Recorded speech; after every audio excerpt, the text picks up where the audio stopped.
This is Jerron Jones, founder of Wild Things. I'm me. Wild Things create the world.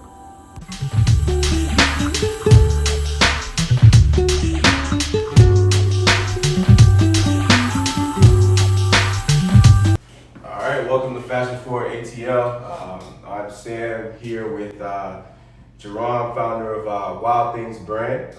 We're going to talk, everything fashion, lifestyle, some NBA because playoffs is coming up. But without further ado, I'll let you introduce yourself. All right, it's One Fly Jones, founder of Wild Things brand, also founder of Wild Ones, that's currently over in Japan. That's our sister brand. So yeah, I'm here. Nice. All right. So I know you brought like a worldly approach to it, right? Japan already from the start of the conversation. So talk to me a little bit about how Wild Things started. Like, how did you create this whole process in your head? Basically, it started like give you the whole spiel about it. Was a 5-year pro. Okay. Hurt my Achilles over in Cyprus. Took some time off, and while you're trying to discover yourself as a How was the weather in Cyprus? beautiful. Okay. Like, it's a little island in the Mediterranean Sea. Like, it's really beautiful. Nice. Like, So you outside had- of Greece. You had a good window of vision when you was hurt, but you could at least think with some water to create. Absolutely. Okay. Like, you go to the beach. Like, my condo was like maybe 15-minute walk. Like Okay. 10, not even 15 minutes, a 10-minute walk. All right. To the beach. So how did that creative process help, with everything? Shit, like in that moment, I'm pretty fucked up in the head about my injury, so I'm not even thinking about a clothing brand. But I always loved clothes, so Yeah. that was kind of embedded in me as a youngster. My mom was a manager at Dillard's, so I was in and out of the stock room, seeing what was hot, seeing what was not. My favorite brands growing up was like Sean John. Jabos, you had the crazy Jabos. Jabos was it for I think it was like '07 or 05 to '07. Yeah, something like real young Jabos, Carcanal, just all FUBU.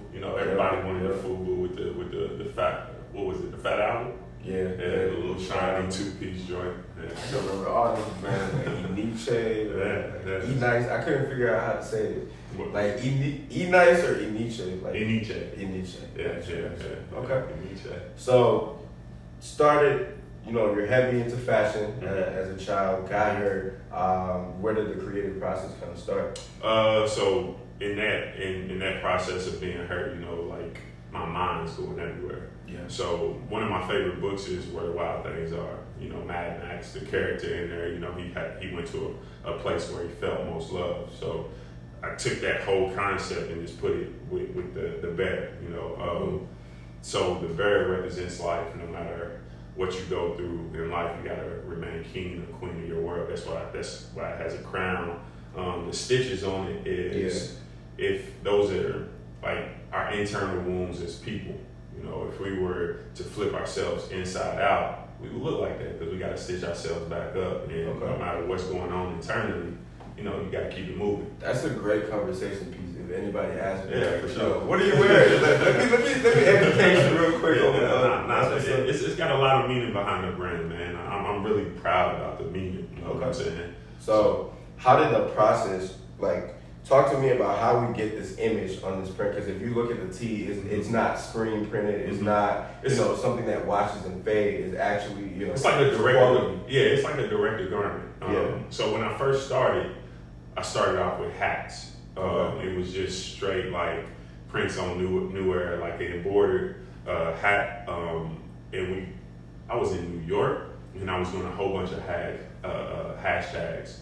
And then somebody reached out to me from Double XL magazine, and what was that like when you saw the reach out? I thought it was fake. Oh First. I was like, all right, whatever. You know what I'm saying? Because it was right. I had launched in 2016 in February. Like, I had been working on it for about 2 years, and then I launched in 2016, and he reached out to me at the end of February. Like I was in New York for fashion when he reached out to me. I like, before you go into that, I like how you explain the process of you worked on it for 2 years before you launched. Like it's not just, hey, I want to put out a t-shirt and then boom. Like I pretty much feel like it's always been in my mind to own brand. So we can't even really say like I've been working on it for 2 years. It's been like it's over just time. In, you know what I'm saying? Like sometimes it's just in you. Okay. Like you see it. I'm not knocking nobody out there, but if you don't truly love clothes, like not even love what you like, you gotta love clothes. Yeah. To me, that's what I feel like. You gotta love clothes for you really to create a brand. You gotta love the feel. You gotta love when you see somebody in your product, how it makes you feel on the first day of school. I'm the type of nigga that used to lay my outfits out next to can't do that no more. About to get on Zoom. yeah. Like even if, right now, if I was to get on a Zoom call, I'd be fresh. You know what I'm saying? So I feel you. So I was the type of cat that would lay my stuff out, new shoes, all like ready to go to school. Every single day. All right. So when Buddy reached out to you, couldn't believe it. Mm-hmm. What was the conversation like then? So here's how it went. He hit me up. He's like, I like the hat. So it was the I'm your 7-9-year OG. So it was a little rant that Kanye was going against Wiz when when all those tweets came up. Yeah, he thought that Kim. I guess he was talking about Kim Kardashian with his. I guess it was like some weed that he developed. It was that. It was like KK. They were talking about KK Kush, and they were talking about like Waves and who like Max B. Like it was a lot. It was a lot. Yeah. So when I seen that, at the time I was working at a car dealership selling cars, like because like Pop my Achilles was going through the process of rehab. Gotta grind. Needed some money. So I was at work and I was following it on Twitter. So I seen him say 7-9 OG, and I darted out I told him I'll be right back, went down to the little embroidery place in the mall and got the hat done. Yeah. And then I put it out there. He hit me up. He was like, I like the hat. Send me one. I want to feature in a magazine for our dad hats. So sent it out there. Didn't hear anything back for like maybe a month or two. So I'm worried, of course, like, man, I just sent a hat and I just did nothing back. Yeah, there's nothing back for That's it. normal. That's normal. So to make a long story short, like it was 6 hats on this on the page, and he tweeted out, XXL tweeted out like 4 hats, and mine was on the bottom, the 2 on the bottom and the 4 on the top. So I'm thinking I didn't get featured, so I emailed him back like, bruh, you could have told me, you know what I'm saying, if I wasn't gonna be featured. Then that the magazine dropped. I'm at work, my phone just started blowing up. Because like my hat's on the bottom, I immediately hit him back like, man, I apologize, my fault, man, and that's just how it happened. Nice. You heard of Kanye, almost had a Kanye movie. It was fresh though. That was a big moment, and we can get into details later about how you need to prepare yourself for those moments. Absolutely. I feel like you do need to have some type of like especially when you put your work out and stuff like that. Like people get on Kanye a lot because he's really, really passionate and over the top, but I mean it's your creation, so you want to make sure it's in the hands that it's going to be in and said it's going to be in and things like that. But you definitely, what I will say to the viewers, like if you do have a brand, be prepared, because that first drop, I was so new that I wasn't prepared for that moment. You know what I'm saying? But it taught me a lot. Absolutely, you gotta learn how to pivot on the dime, man. It's just like sports. It's just different. Like you get in, that's your time. Like you got to go get it. So after the hat pops off, like, and you get some coverage on it, what's your next move? Okay. So my next move is I got 100 hats. Okay. So I'm gonna be real. Like I didn't sell that many. Yeah. You know, I thought it was gonna take off. It didn't. Yeah. I'm in a magazine. I have 100 hats. I probably sold maybe 50. Yeah. 50 hats. You overstocked. Overstocked. In anticipation. So, but you was ready. I was ready at that point, but like it wasn't a brand. Yeah. You know what I'm saying? So it was just like a hat. You know. So I had those hats, and then I went out to, in New York at the same time. So I was just giving them out. I was just giving the hats out. Some people recognize the hats, and they show love. But mainly sold 50, gave 50 away. And then I didn't even have a website that. Well, I had a little. So like the big marketing component hadn't came into it. Exactly. And stuff Yeah, like that. yeah. You had to tap back in, use that Eastern Kentucky education board. Yeah, for sure. All right.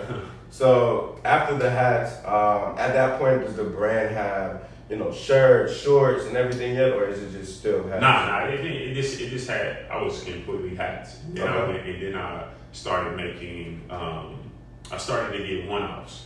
Like I would go find a nice little shirt that I liked, and then I would get embroidered. Change it up a little bit. Yeah, I would put the embroider the bear on the shirt, and then put Wild Things on the back, and that was costing a shit ton of money. Because you don't know. You have to kind of like strategize, learn the kinks and stuff. Yeah. That's what most businesses do. Yeah. Like most businesses, you have to learn how to operate your entity in the business for it to develop in the way that you should. Yeah, so that's pretty much. I was going to the mall to get everything embroidered, so that cost was crazy. Okay. I remember buying 25 hoodies, and it cost me $500 to get 25 hoodies. Yeah, they was knocking me over the head. You know what I'm saying? When you don't know, you don't know. Yeah, you don't. But you wanted quality too. Yeah. So that's why you were like, okay, 500. It's gonna be quality. Yeah, for sure. So that's just pretty much how I scaled it first. Didn't have a lot of overhead, but Okay. So now, fast forward 2020. Corona times. The brand we have masks, we got shirts, we got shorts, we got basketball. So that growth has been, and I've kind of watched it just coming in over this last year or so. Just kind of watched it. And I know Jazz has already mentioned it a couple of times. But now where you are as a brand, you're in Tokyo. You're in the States. Talk to me a little bit about first of all, how does it feel? It feels great. As a cliche thing to say, as a creator, you kind of always. Nah, it's not cliche. Well, that's who you are. That's who I am. Don't run away from that. I'm always. I can never, and I'm working on it. I can never just enjoy the moment because I'm always thinking like, all right, this milestone. That's what LeBron said. You might be more like LeBron than you think. I'm a Kobe. Kobe and LeBron might have the same mindset, but I'm more so once you reach a certain milestone, I know everybody wants to celebrate that milestone, but you're always thinking at least for me, I'm always like, damn, I could have done this better, or what's next? I feel like to elevate is the most important thing that you can do as a brand because your customers are elevating as well. And I really like how you're tapped into, the whole design world, both high fashion, street culture, you're really tapped in and you can pull from different things, but the creation that you have is original to who you are and things like that.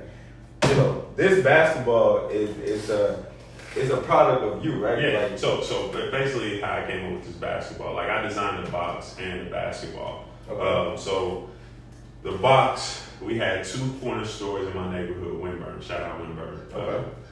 But it was one way in, one way out.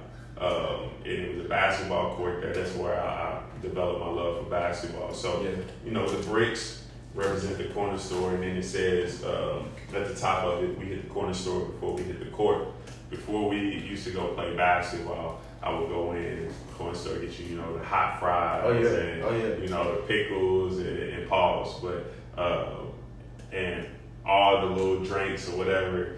And we would just we would spend probably 4 to 6 hours at the basketball court, just hooping and stuff. So that's really the inspiration behind the basketball. It's got our mission statement on it and everything. So it's just really cool. Got a nice little effects, graffiti down here.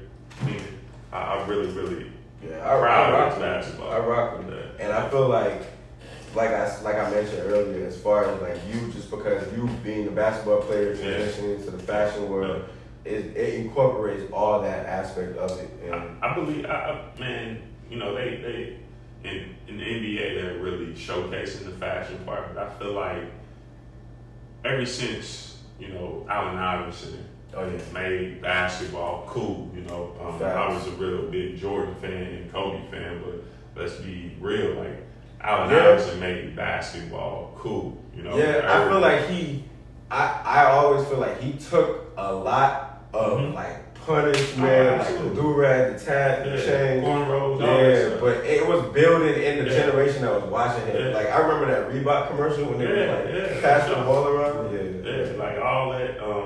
So yeah, that's pretty much like I feel like music, sports, fashion, it all goes. You know what I'm saying? Hand in hand. Yeah, if you got a world and one of them, shit, you can relate to the next. You know, the fashion. If you're in basketball, you can relate to music, fashion, all that stuff. Okay.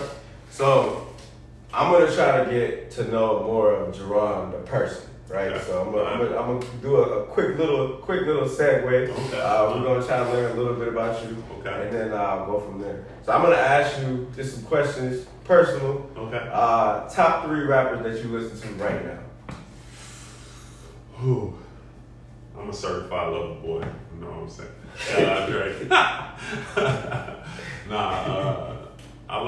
like Drake. Okay. I'm a really big Nipsey Hussle fan. Okay. Just because his morals and principles, what he stood on. Man, that's tough. You got Drake, Nipsey. Drake, Nipsey. Who else? Like I like Roddy Ricch. Yeah, he's definitely like his first project. I think it was his second project that just came out. I don't think there's a bad song on it. Nah. Like, the more you listen to it, everything is good. It's a little crazy. J. Cole. I like. Okay. I said 3.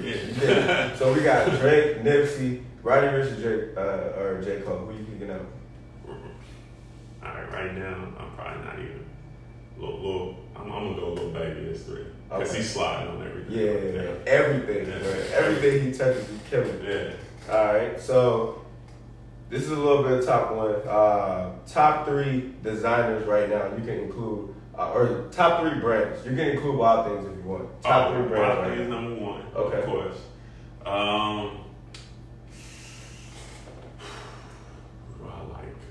I like Joe Fresh Goods. Okay. He's dope. He's out of Chicago. Okay. That's he does he do like shorts and stuff like that? He does a little bit of. He's like mainly t-shirts. Okay. You know, he's Joe Fresh Goods is his name. You know, his brand name. But he's really doing really big things. Like as far as I want to say, he's not mainstream, but he's not underground. He's like. Okay. Both, you know what I mean? Yeah, like cater to both audiences. And he's just killing it with it. He's not too far above who he is. Yeah. You know what I'm saying? He don't really, like I follow him a lot and I've been to his store. His store is called Fat Tiger. Okay. It's in Chicago. But who he is just, I fuck with it. Okay. So him, it's Wild Things, Joe Fresh Goods, and another brand is a lot of Just Don. Okay. Yeah. Okay. I fuck with Virgil, Kanye, of course. Yeah. All them. Virgil, Tree of Kanye. Yeah. I know you said Joe Fresco. Joe Fresh Goods. Fresh Goods. Yeah. I don't get that one. Why Wild Things? Wild Things is because it's who I am. You know what I mean? It's of course you gotta feel your brand. I feel like I'm number one. I want to be number one, or I want to be in a conversation with those major brands, and I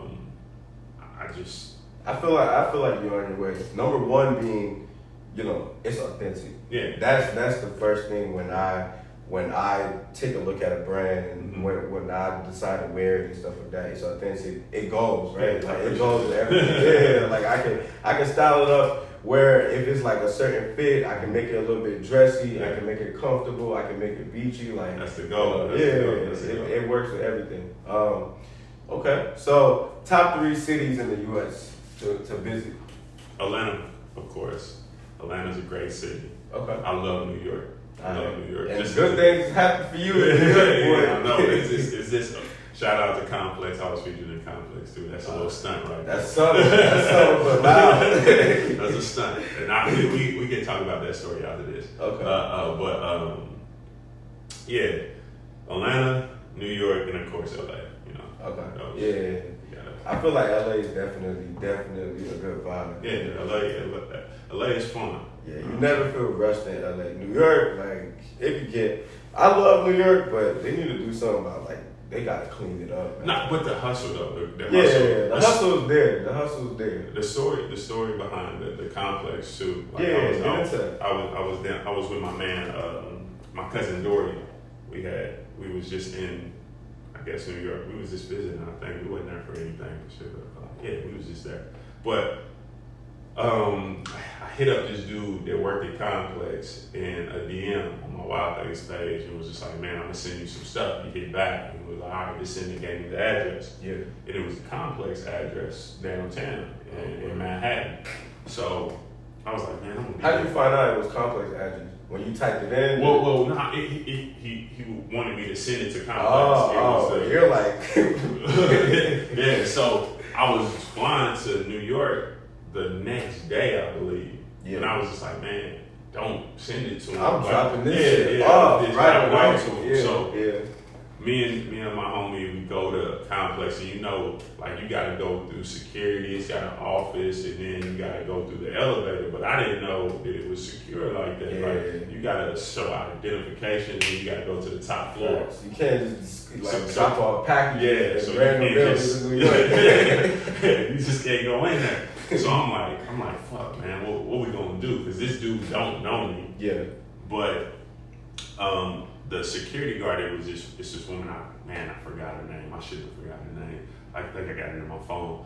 But she waved me and my homie down and was like, come here. And she was in the front office, so we went into the building, the office, and she was like, yeah, I got a meeting to go upstairs. And I was like, yeah, we do. Yeah. Yeah, we do. Right there. So my man sat on the couch and he looked at me like, you fucking lying. So I go up to the woman and she calls upstairs. She's like, what's your name? And blah, blah, what do you do? And I was like, yeah, my clothing brand is Wild Thing. My name is Jerron Jones. Here's the guy that we supposed to meet with. He has no clue. Yeah, like we're coming in. We just exchange messages on the DM. So she calls up there, and the dude's like, "Yeah, we don't have him on the list. I don't know who that is." Yeah. So she hangs up the phone, and she's like, "Man, for some reason your name's not on the list." And I'm like, "Man, can they double check it? He knows who I am. He knows I'm here." Yeah. So she calls back up there, and gets nothing.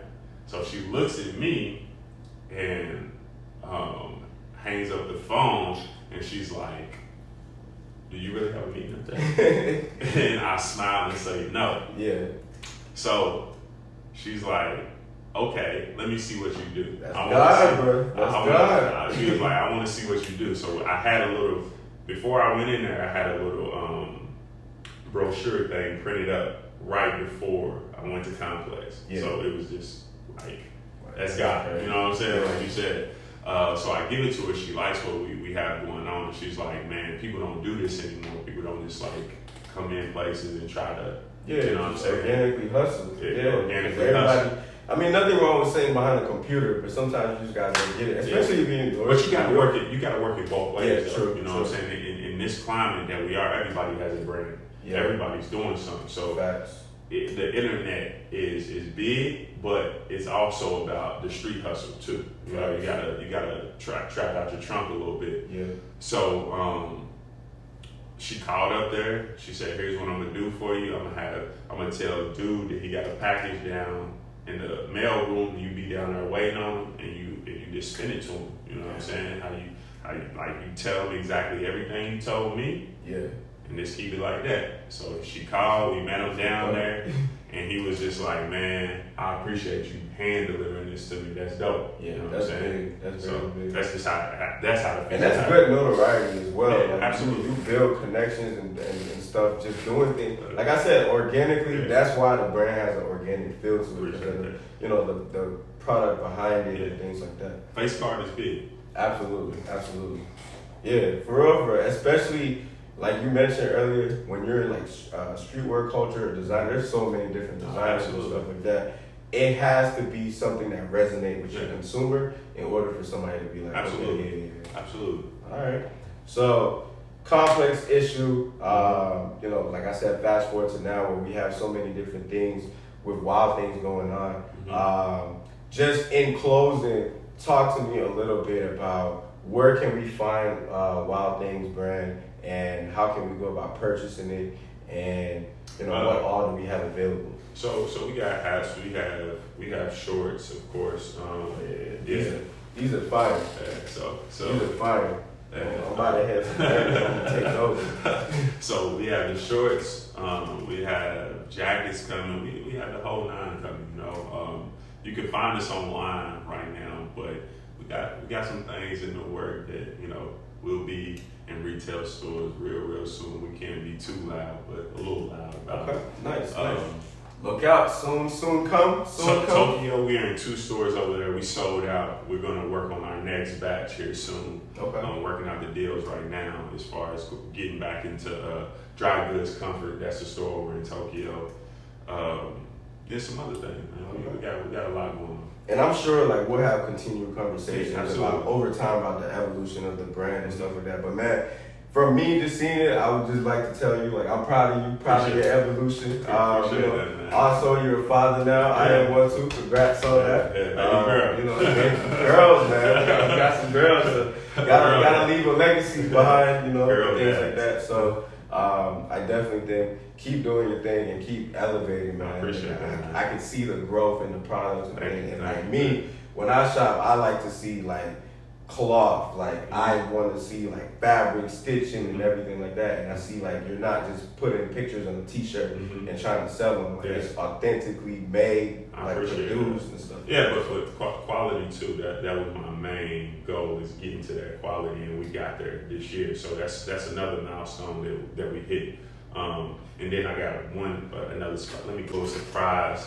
All right. So we have Wild Things. We have Wild Ones. Then I have another brand that is trademarked. Wild Things is trademarked. The Barrett's trademarked. But Noble Policy is more of a high end. What we talked about. High-end fashion, got the embroideries on there, snaps on the side. I like the detail. Yeah. The detail was crazy. Yeah, so we working on working on a lot right now. I definitely like the cloth feel. Yeah. I like the breakaways here too, to the legs. Yeah. I feel like that's dope. Yeah. You can definitely tell you was a hooper, man. Yeah, so Noble Policy pretty much stands for the same thing as Wild Things, but it's more high end. Okay, so it's gonna be more so, you know, your one of ones type situation. Just more like, you know, quality. Like Wild Things is quality, but we just want this Noble Policy to be like a high touch. A high touch. No, I think you do have to, especially in this day and age. I'm gonna tell you like why I feel like that's important, what you did with Noble Policy and Wild Things. I feel like let's say, take it for example, Fear God and Essentials, or just different brands where there are some people that are gonna afford certain things, but you also want to cater to, you know, the people like how you grew up and things like that. And I feel like it's important to have both fronts. Like both people still get quality and still get the name recognition and things like that. So yeah, I mean it's definitely important to have those so everybody can get a little bit of taste of everything. You know what I'm saying? That's what I pride myself on. Absolutely. Well, on that note, man, I appreciate you chopping it up with me, and appreciate you. You know, we'll talk next time. Fast Forward ATL, and I appreciate it, man. Thank you, man. Thank you for having me. Yes, sir. And cut.